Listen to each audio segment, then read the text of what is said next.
मकर राशि वालों के लिए मार्च, अप्रैल और मई का महीना कैसा रहने वाला है। आने वाले 90 दिनों में आपके जीवन में किस प्रकार के परिवर्तन देखने को मिलेंगे। ग्रह गोचरी स्थितियों के आधार पर कैसा रहेगा आपका व्यापार, नौकरी, आर्थिक स्थिति, संतान, प्रेम संबंध, वैवाहिक जीवन, विदेश और धन की स्थिति किस प्रकार की रहने वाली है। मकर राशि वालों, आपके लिए यह वीडियो महत्वपूर्ण है। क्यों महत्वपूर्ण है? क्योंकि इन 3 महीनों में बहुत बड़े जो ग्रह हैं उनके राशि परिवर्तन होंगे। 29 मार्च से आप शनि की 7.5 से मुक्त हो जाएंगे। 15 मई को देवगुरु बृहस्पति का राशि परिवर्तन होगा। वही 18 मई को राहु केतु राशि परिवर्तन करेंगे।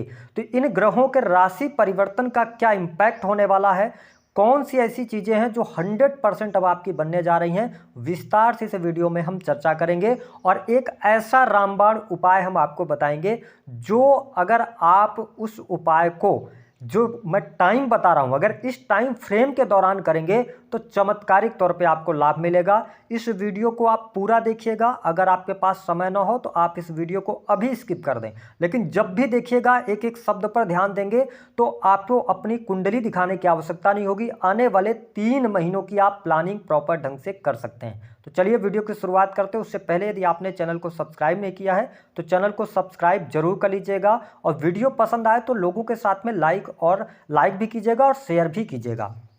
देखिए मकर राशि वालों, पहले पार्ट में हम जानते हैं कि ग्रह गोचरी स्थितियां आपके लिए किस प्रकार की बन रही हैं। तो आपके वाणी स्थान, कुटुंब स्थान, दूसरे भाव में सूर्य और शनि की युति रहेगी। राहु, बुध और शुक्र की युति आपके तीसरे भाव में रहेगी। पंचम भाव में देवगुरु बृहस्पति का गोचर हो रहा है। केतु आपके 9th हाउस में विराजमान है। वही जब हम मंगल की बात करते हैं तो मंगल आपके 6ठे भाव से गोचर करेंगे। हम जानते हैं कि सबसे पहले ग्रहों का कब कब राशि परिवर्तन होगा। 2 अप्रैल 2025 को मंगल आपके 7th भाव में चले जाएंगे। शुक्र की स्थिति 31 मई तक उच्चगत राशि में रहेंगे, और साथ ही देवगुरु बृहस्पति 15 मई को राशि परिवर्तन करेंगे। राहु केतु 18 मई को, ठीक है, और शनि 29 मार्च को। अब स्वास्थ्य आपका कैसा रहेगा। देखिए मकर राशि वालों, आपके स्वास्थ्य भाव के स्वामी कौन बनते हैं? शनिदेव बनते हैं। शनि की 7.5 के अंतिम चरण के अंतिम प्रभाव में आप चल रहे हैं। पहले से अगर स्वास्थ्य संबंधित कोई बीमारी थी या तकलीफ थी आपको चल रही थी, अब आप अपने आप को रिफ्रेश पाएंगे, यानी कि माइंडसेट भी आपका अच्छा होगा, कॉन्फिडेंस भी आपका बढ़ेगा, आपकी हेल्थ भी इंप्रूव होगी। सूर्य शनि की युति जरूर है आपके द्वितीय भाव में, तो जिनको दांतों की समस्या रही है उनको थोड़ा सा ध्यान रखना पड़ेगा। और मैं बार बार अपने वीडियो में कह रहा हूं कि अष्टमेश सूर्य आपके लिए बनते हैं और शनि के साथ युति में है। चोट चपेट दुर्घटना से बचना है। लेकिन 29 मार्च के बाद 14 मार्च को सूर्य राशि परिवर्तन कर जाएंगे और 29 मार्च को शनि का राशि परिवर्तन हो जाएगा। तो मैं आपके लिए स्पष्ट कर दूं, स्वास्थ्य में किसी भी प्रकार की समस्या अब आपको देखने को नहीं मिलेगी। सिर्फ समस्या अगर होगी भी तो वो आप पैदा करेंगे, क्योंकि मार्च और अप्रैल के महीने में, पूरे अप्रैल के महीने तक आपको तेज गति से वाहन नहीं चलाना है, ड्रिंक एंड ड्राइव नहीं करना है, क्योंकि शनि को नशे का भी कारक कहा जाता है और सूर्य हड्डियों के कारक होते हैं। और 3rd हाउस में इन ग्रहों की पुनः युति बनेगी आपके लिए। तो मैं ये सचेत कर रहा हूं कि मार्च और अप्रैल के महीने में सावधानी पूर्वक वाहन चलाइएगा। इसके अतिरिक्त हेल्थ वाइज अगर आपको कोई प्रॉब्लम थी वो सारी प्रॉब्लम्स आपकी समाप्त होगी। गोचर के आधार पर स्थितियां आपके लिए बेहतर बन रही हैं। बात करते हैं आपकी संतान के लिए कैसा रहेगा। देखिए आपके पंचम भाव के जो स्वामी बनते हैं वो बनते हैं शुक्र, और उच्चगत राशि में राहु के साथ रहेंगे। तो इस समय अवधि के दौरान संतान पर आपका पैसा खर्च होगा। संतान के शादी विवाह को लेकर कोई समस्या चल रही थी वह दूर होगी, और संतान के लिए 15 मई तक का टाइम फ्रेम बहुत बढ़िया रहेगा। एक टाइम आएगा जो 15 अप्रैल से लेकर और 15 मार्च से लेकर 15 अप्रैल तक का रहेगा, जिसमें संतान थोड़ा सा एग्रेसिव हो सकती है आपकी, ठीक है। संतान की डिमांड्स बढ़ सकती हैं, संतान पर आप पैसा खर्च करेंगे, चाहे उनकी पढ़ाई लिखाई को लेकर हो या उनकी कोई लग्जरी से जुड़ी हुई कोई वस्तु आप खरीद के देंगे, तो ऐसी स्थिति बनेगी। लेकिन कुल मिलाकर अगर मैं देखूं तो अच्छी परिस्थिति बन रही है। जो जातक जातिका मकर राशि वाले नव विवाहित हैं, आप फैमिली प्लान करना चाहते हैं, संतान प्लानिंग की तरफ बढ़ना चाहते हैं, तो आपके लिए समय 15 मई 2025 तक अनुकूल है। लेकिन इस समय अवधि के दौरान एज ए एस्ट्रोलॉजर मैं यही सजेस्ट करूंगा कि आपको अभी फैमिली प्लान करने की तरफ थोड़ा सा वेट करना चाहिए। आप क्योंकि 6 ग्रहों का समावेश हो रहा है, संयोग हो रहा है, तो ऐसी स्थिति में अगर आप 1 मई के बाद आगे बढ़िए तो ज़्यादा ठीक रहेगा। हालांकि कुछ लोगों को इसी समय अवधि के दौरान संतान की प्राप्ति भी होगी, संतान का सुख भी प्राप्त होगा, ऐसी भी स्थिति बन रही है। अच्छा, अब जान लेते हैं प्रेम संबंध आपका कैसा रहेगा। प्रेम संबंधों की जब हम बात करते हैं तो देखिए, मकर राशि वालों, प्रेम संबंधों में अनुकूलता तो आपको देखने को मिल रही है। पहले उनकी बात करते हैं जो लंबे समय से रिलेशनशिप में है। तो अगर आप लंबे समय से रिलेशनशिप में हैं तो 15 मार्च तक का समय अच्छा है। 15 मार्च के बाद का जो समय रहेगा ये कहीं ना कहीं से प्रेम संबंधों में उठापटक की स्थिति लेकर आएगा।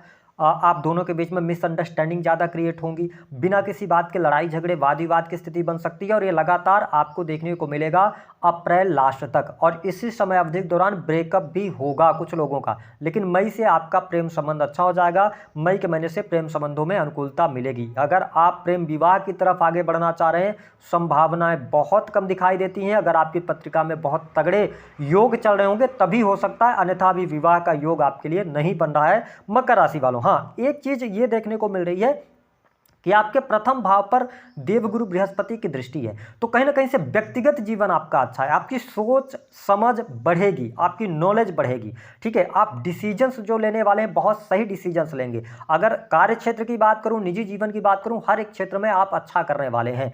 वही स्टूडेंट विद्यार्थियों के लिए भी समय बहुत बढ़िया रहेगा। अगर आप कोई कॉम्पिटेटिव एग्जाम देना चाहते हैं, 2 अप्रैल तक का समय आपके लिए बहुत बढ़िया रहेगा, क्योंकि मंगल यहाँ पर 6 हाउस से गोचर करेंगे, स्थितियों को बेहतर बना के रखे हुए हैं। सेना, पुलिस, आर्मी, मेडिकल लाइन हो गया या इंजीनियरिंग का फील्ड हो गया, इन सभी सेक्टर्स में अगर आप कोई कॉम्पिटिटिव एग्जाम देना चाह रहे हैं तो आपके लिए अच्छा समय है।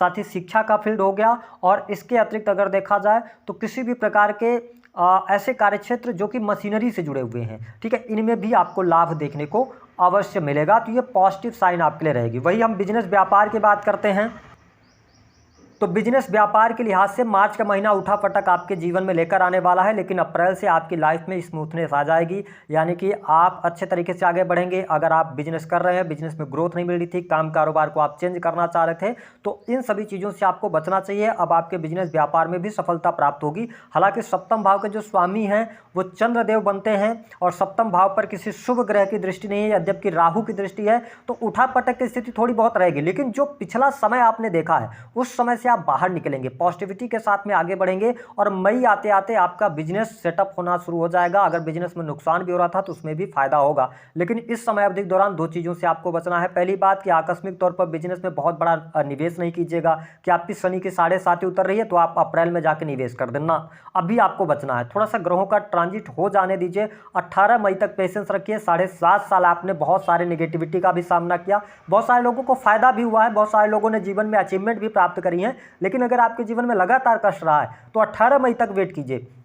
बड़े इन्वेस्टमेंट मत कीजिए, थोड़ा सा बचिए। पार्टनरशिप में कार्य मत कीजिएगा, पार्टनरशिप में नुकसान हो जाएगा आपके लिए, तो इसका थोड़ा सा आपको ध्यान रखने की आवश्यकता रहेगी। अगर हम बात करें कि आपके लिए वैवाहिक जीवन की स्थिति कैसी रहेगी, ये आपकी अग्नि परीक्षा होगी मकर राशि वालों, क्योंकि मंगल मार्च का महीना तो आप किसी तरीके से निकाल ले जाएंगे, लेकिन मंगल जैसी नीच राशि में गोचर करेंगे 2 अप्रैल के बाद, तो मई लास्ट तक तो आपको अपने वैवाहिक जीवन पर ध्यान रखना पड़ेगा। जीवन साथी में एग्रेशन ज़्यादा आ सकता है, और वाद विवाद की स्थितियाँ बढ़ सकती हैं, अलगाव जैसी स्थितियाँ बढ़ सकती हैं, लड़ाई झगड़े हो सकते हैं। तो थोड़ा दाम्पत्य जीवन पर आपको ध्यान रखने की आवश्यकता है। आप चिंता बिल्कुल मत कीजिए, हम आपको बताएंगे कि वह कौन सा टाइम होगा जब आपके जीवन में सब कुछ अच्छा होने लग जाएगा। बट अभी ये टेस्टिंग का टाइम है आपके लिए। 2 महीने थोड़ा संघर्ष और आपके लिए बचे हैं, तो इनको आपको निकालने की आवश्यकता है। नौकरी पेशा लोगों के लिए अच्छा रहेगा। जो लोग नौकरी कर रहे हैं, प्राइवेट सेक्टर के अंदर नौकरी कर रहे हैं, गवर्नमेंट सेक्टर के अंदर कार्य कर रहे हैं, तो अब आपको सफलता मिलनी शुरू हो जाएगी। हाँ, राहु सूर्य का ग्रहण लग रहा है, तो 15 मार्च से लेकर 15 अप्रैल तक सरकारी क्षेत्र में है, तो लीगल कार्यों से बचिएगा। बाकी मान सम्मान, धन, प्रतिष्ठा के लिए अच्छा समय है, धन लाभ होगा। इस समय अवधि के दौरान अगर 15 अप्रैल से 15 मई की हम बात करें तो आपके लिए प्रमोशन का योग बन रहा है। सरकारी क्षेत्र में अटके काम आपके बनेंगे, सरकारी क्षेत्र से लाभ मिलेगा। जो लोग कंस्ट्रक्शन लाइन से जुड़े हैं, ठेकेदारी के कार्य करते हैं, अथवा सरकारी कोई फाइल आपकी फंसी हुई है, तो वह 15 अप्रैल से लेकर 15 मई के मध्य में वो संपन्न होगी, यानी आपको फेवर करेगी। कोर्ट कचहरी आदि के मामलों के लिहाज से 2 अप्रैल तक का टाइम बहुत अच्छा है, इसमें आपको विजय प्राप्त होगी। यदि आप बहुत ज़्यादा कर्जे में दबे हुए हैं तो कर्ज से भी बाहर निकलने का अवसर प्राप्त होगा। अब अगर हम बात कर लेते हैं कि देखिए जो खर्चे आपके ज़्यादा मुझे दिखाई दे रहे हैं, आप पढ़ाई लिखाई पर पैसा आपका खर्च हो सकता है, ठीक है, और इसके साथ में बच्चों पर पैसा खर्च होता हुआ नजर आ रहा है, धन की स्थिति बेहतर रहेगी। अब एक और आपके लिए निगेटिव अभी साइन रहेगा, वो रहेगा 29 मार्च 2025 तक घर माहौल घर का जो होगा उसमें दिक्कतों का सामना करना पड़ेगा, माँ की हेल्थ को लेकर चिंताएं रहेंगी, वाद विवाद रह सकते हैं, लेकिन उसके बाद ठीक हो जाएगी, चीज़ें बेहतर होने लग जाएंगी। अब आइए जान लेते हैं कि शनि की 7.5 समाप्त होने के बाद यानी कि 29 मार्च के बाद क्या पॉजिटिविटी अगले 2-2.5 वर्षों तक या 1.5 वर्षों तक आप देखने वाले हैं, इस पर बात कर लेते हैं। पहली बात, नई नौकरी की संभावनाएं, प्राइवेट सेक्टर के अंदर हैं तो भी अच्छा करेंगे, कार्य क्षेत्र में जो दिक्कतें चल रही थी वह दूर होंगी, नए कार्य व्यवसाय की शुरुआत और कार्य व्यवसाय में सफलता आपको प्राप्त होगी, विदेश जाने का अवसर प्राप्त होगा, इन्वेस्टमेंट से लाभ आपको प्राप्त होगा, आपको आंतरिक तौर पर सुखों की प्राप्ति होगी, ये स्थिति बढ़िया रहेगी, आपके साहस और पराक्रम में वृद्धि होगी, ठीक है। जो लोग टूर एंड ट्रेवल का कार्य करते हैं, मशीनरी से जुड़ा हुआ, लोहे से, कंस्ट्रक्शन लाइन से जुड़ा, इंजीनियरिंग का फील्ड हो गया, सेल्स, मीडिया, मार्केटिंग, ऑनलाइन के कोई भी कार्य हो गए, उनमें आपको सफलता मिलेगी 29 मार्च के बाद। इसके साथ क्या होगा, नौकरी में पदोन्नति, कार्य व्यवसाय अच्छा, मान सम्मान, पद प्रतिष्ठा, सब कुछ आपको यहाँ पर मिलने वाला है। और इसके साथ आपके परिवार में कोई शुभ अथवा मांगलिक कार्यक्रम भी होगा, साथ ही बैंक बैलेंस में वृद्धि होगी, लेकिन पैसे को सही जगह पर निवेश करने की आवश्यकता है। अगर आपका प्रश्न है कि आप ट्रेडिंग वगैरह करते हैं, शेयर मार्केट में पैसा लगाते हैं, स्टॉक मार्केट, बिल्कुल नहीं करना आप, इसमें अभी आप नुकसान में जाएंगे। किसी भी व्यक्ति पर बहुत ज़्यादा ट्रस्ट करके अभी नहीं चलना, ये समय सभी के लिए निगेटिव है। हमने आपसे कमिट किया था वीडियो की शुरुआत में कि हम आपको एक ऐसा उपाय देने वाले हैं जिसको अगर आप करते हैं तो आप चमत्कारिक तौर पर फायदा इसका मिलेगा। आपको करना क्या है, मकर राशि वालों, आपके आसपास कोई भी हनुमान मंदिर हो, आप वहां पर शाम के समय चले जाइए 4 बजे के बाद। हनुमान जी को एक त्रिकोना झंडा आपको अर्पित करना है, लाल रंग के बूंदी के लड्डू अर्पित करना है, ठीक है, और एक नारियल अर्पित करना है। अर्पित करने के बाद वहीं पर बैठकर हाथ जोड़कर आंखें बंद करके हनुमान जी की प्रतिमा को अपने आंखों में आप देखिए, आंखें बंद करके, ठीक है, चित्र के तौर पर, और वहीं पर जो आपकी सबसे बड़ी समस्या है उस समस्या को हनुमान जी से प्रॉपर ढंग से कहिए और उनसे प्रार्थना कीजिए कि आपकी यह समस्या जब दूर होगी तो हम इसी मंदिर परिसर में आके श्रम दान करेंगे, भोजन का दान करेंगे, जो भी आपसे हो सकेगा उस चीज़ का ले आकर यहाँ पर दान करेंगे। मेरे हिसाब से अगर आप श्रम दान की इच्छा व्यक्त करते हुए और हनुमान जी के सामने अपनी इच्छा बोलेंगे, 110% आपको रिजल्ट देखने को मिल जाएगा। और जैसे ही रिजल्ट मिलता है तो इस बात को आपको भूलना नहीं है, आपको तुरंत उस मंदिर में जाना है और उस मंदिर की साफ सफाई आपको करना है। आप ये प्रण लीजिएगा, आप देखिएगा कि आपका काम जरूर बनेगा। हाँ, काम आपका जेन्युइन होना चाहिए। अगर आप अरबपति बनने की सोचेंगे तो ऐसा नहीं होगा, आपके लेवल का कार्य होना चाहिए, जरूर हनुमान जी आपकी इच्छा पूर्ति करेंगे। तो